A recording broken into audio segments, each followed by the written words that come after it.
2025 সালে summer crop চলছে। এই সামার ক্রপ করতে গিয়ে শেষের দিকে আমাদের যে প্রতিবন্ধকতাগুলো আসে সেগুলো কি কি এবং কিভাবে তার মোকাবিলা আমরা করতে পারি। প্রথমত ক্লাইমেট। এই ক্লাইমেট চেঞ্জেস অর্থাৎ মে জুন জুলাই গ্রীষ্মর পরে বর্ষা আসছে। এই ক্লাইমেট চেঞ্জের সময় টেম্পারেচার ফ্ল্যাকচুয়েশান হয়। এই টেম্পারেচার ফ্ল্যাকচুয়েশান হওয়ার সঙ্গে সঙ্গে বিভিন্ন রকমের প্রতিবন্ধকতা আসে, যেমন হাই টেম্পারেচারে ডিও শর্ট হয়। ক্লাইমেট চেঞ্জের পাশাপাশি কিন্তু ডিজাস্টার, হ্যাঁ, এই বিপর্যয়,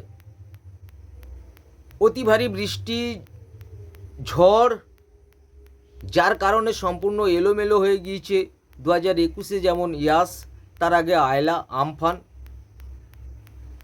এগুলোর মেনলি পশ্চিমবঙ্গ এবং ওড়িশাতে মে মাসের শেষের দিকে হয় বা মে মাসের মাঝামাঝি থেকে মে মাসের লাস্ট উইক পর্যন্ত কিন্তু এই ডিজাস্টারটা হয়।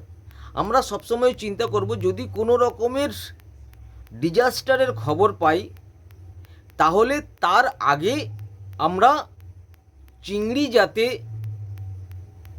হারভেস্ট করতে পারি সে চিন্তাটাও কিন্তু মাথায় রাখতে হবে। এরপর আরএমএস।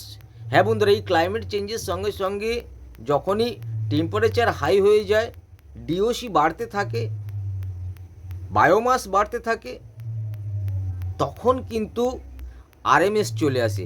আর আরএমএসটা হয় কেন সেটা আপনারা নিশ্চয়ই ভালোভাবে জানেন।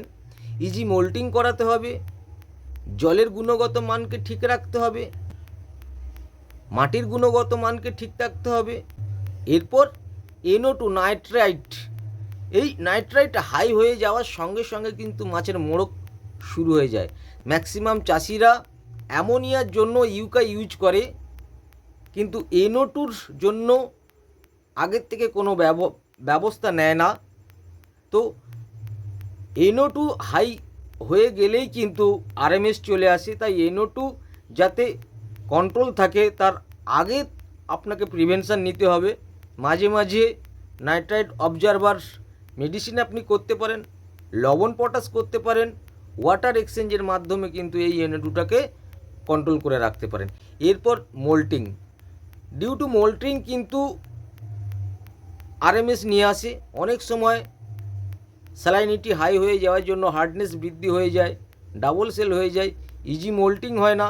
তাই মোল্টিং যাতে ভালোভাবে হয় সেদিকে গুরুত্ব দিন। আরও একটা বিষয় থেকে থাকে, সেটা হচ্ছে শ্রিম্প ফ্লোটিং বা মাছ ভেসে যাওয়া। এই মাছ ভেসে যাওয়া